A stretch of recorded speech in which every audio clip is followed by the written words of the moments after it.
Welcome, everyone. Today we are having a listening session on behalf of Orange County Environmental Democratic Caucus. So we are a caucus group that tries to push policies forward that really benefit the people and the environment around us. So renewable energy initiatives, local food, transportation, all of those really great things. And so if you are interested in being a part of sustainability and really being a candidate as well that's able to push these environmental initiatives forward, please reach out to us. We would love to talk to you. But today, more importantly, I am here with a candidate that is running for Orange County District Seat 2, Sandra Fatmi-Hall. Hello, welcome. How are you? It's such a pleasure being here with you. Yes, and thank you for taking out your time on this Saturday to come out and speak with us and show that you support the environment. Yes. And we're going to talk a little bit about that. Yes. So if you're okay, we'll just kind of dive on in. Absolutely. It's such a pleasure being here. Yes. And I don't think people understand how important this is. So let's go. I'm ready. Okay, first question up. Just tell us a little bit about yourself. Okay, What's important to you? Why you decided to run for office? Yes. You know, it's important for you to not sit on the sidelines if you see things that are not happening in your community.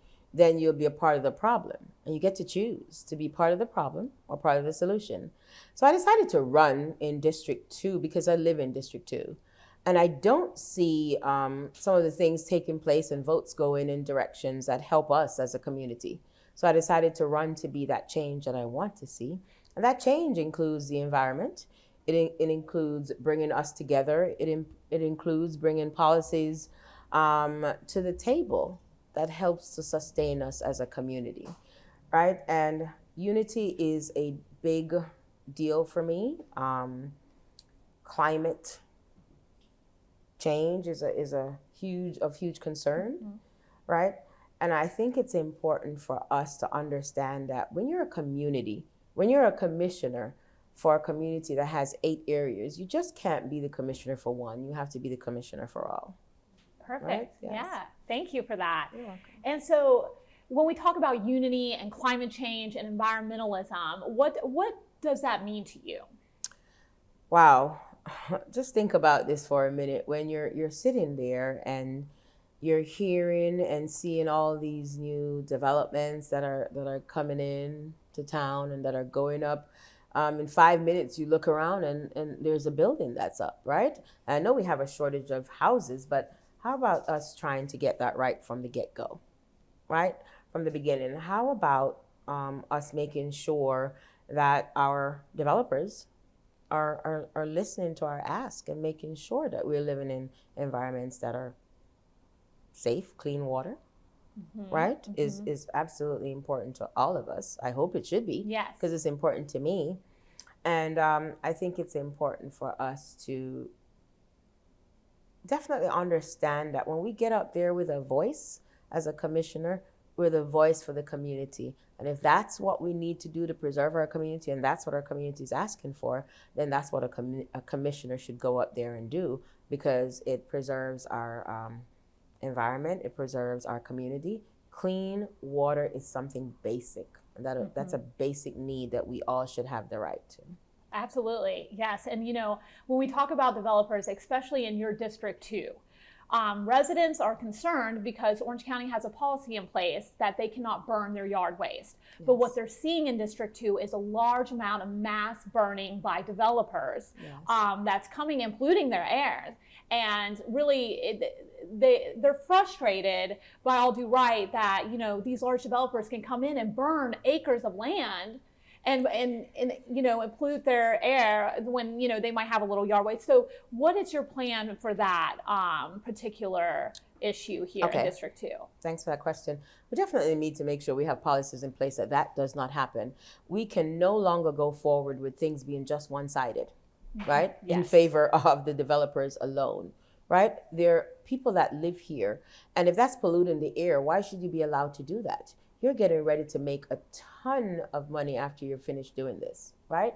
And that benefits you. What about us? What about our health? I'm someone that has asthma. I'm concerned about the air, mm-hmm. right? So we definitely need to put policies in place that is not allowed, right? And those policies should possibly include some fines. I know that might be a little bit harsh, but sometimes that's the only way you get people's attention, by hitting them in their pockets. Absolutely, yes.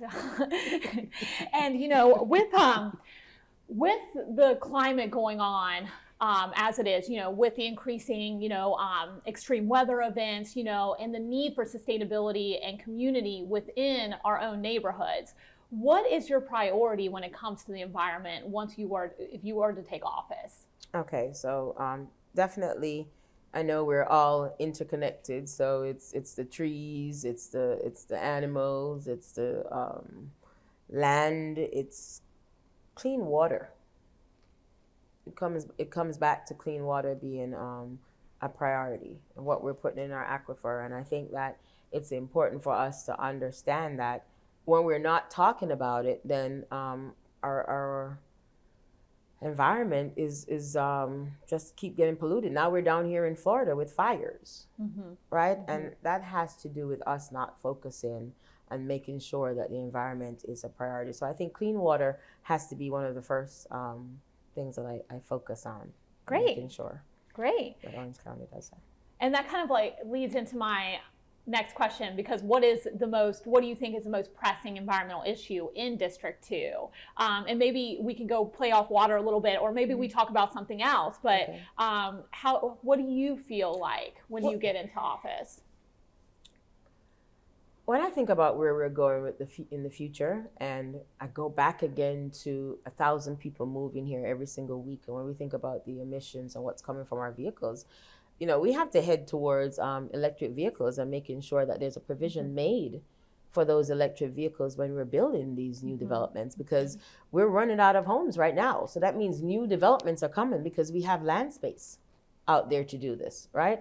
And with the price of homes going in the direction they are, that's supply and demand. We need more homes. So why not get our developers to make sure that when we talk about our disabilities and handicap parking, why don't we have electric parking spots? I'd really love it to be quite a few, right? So it will help our environment. But that's something that I would advocate for. Education always comes to mind first. We're not educated enough about our environment and how important it is, right? And I think for the Bible talks about people perish for a lack of knowledge, right? And I have to do much more homework myself, but I'm willing to be that change that we need in our community to move our community forward in terms of this environmental piece. I think of our farmers. I could talk about them and the pesticides and where they're going. We could go so many ways with this, but I think it's important for me to focus on making sure that our developers are definitely working with our community and what we need to see, because that's the only way we're going to get there. Absolutely. Making sure that we get clean water and have an environment that's safe for all. And just to kind of run off the electric component to that, because we see that money is going to be starting to be funneled from the federal government into bigger cities in the hopes of really bolstering electrification moving forward, because as we go on, electric vehicles and hybrids are going to be a thing. So what are some of the ways that you're going to make Orange County ready for electric? Well, we definitely have to get some money in the budget. For that, definitely working with our other commissioners, because I'll sit here and tell you all the things that I want to do, right? And it's important for me. I've also got to make sure that our other commissioners understand the importance of that as well, too. I'd love to get the budget aligned so that we can have some funding in there for that. The education piece is huge, and definitely making sure that we step up to the plate in terms of, I don't know, should I stress on something else besides just advocating for money in the budget and being an advocate for it? Yeah, because just think, if I'm not an advocate for District 2, the other commissioners sitting there just going to go, oh, it's not important to her, it's not important to me either, right? Depending on what's in front of them. We have Disney and all these huge developers that come up that don't care anything about it, but we definitely need to make sure that we push the issue as the commissioner and try to get policies in place that help them to understand the importance of that. And I think that's huge, because if we have someone in office that's not doing that, then there's no importance and there's no leadership take. Absolutely. And, there's a tie-in, right, to, I know in District 2, you have quite a multiple low-income neighborhoods Yes. that, will be in your district, and we see gas prices soar. So to have an advocate for electrification and, how we drive down the cost of these cars Yes. is really critical in building up our low-income neighborhoods and Yes. how we can really help. Could you imagine a family not having to pay $80 to $120 in gas every month? That's huge. That's absolutely huge. And it's not realistic and it's not practical because their wages haven't gone up, right? Mm-hmm. And they still have to get to work. I already talked earlier about our transportation issues that we have in waiting for a bus. So at least if we're efficient in this area, it will help our residents and help our communities that are facing disparities right now. So that's important for us to focus on. And the education piece for me, I recently, I'll be very honest, started putting more of a focus on it, the environment, because when I realized the number of people moving here, right, and the congestion and the people that don't service their cars and the emission that's coming from the cars and the pollution, Mm-hmm. I have asthma. It's not okay, right? So I can either sit on the sidelines and don't get involved or get involved and do something about it. And I think partnering up with groups such as yours, being educated and moving the agenda forward for us all is important. Great. And what do you think on the topic of the environment and sustainability? What separates you from the other candidates? Because I care, Mm-hmm. right?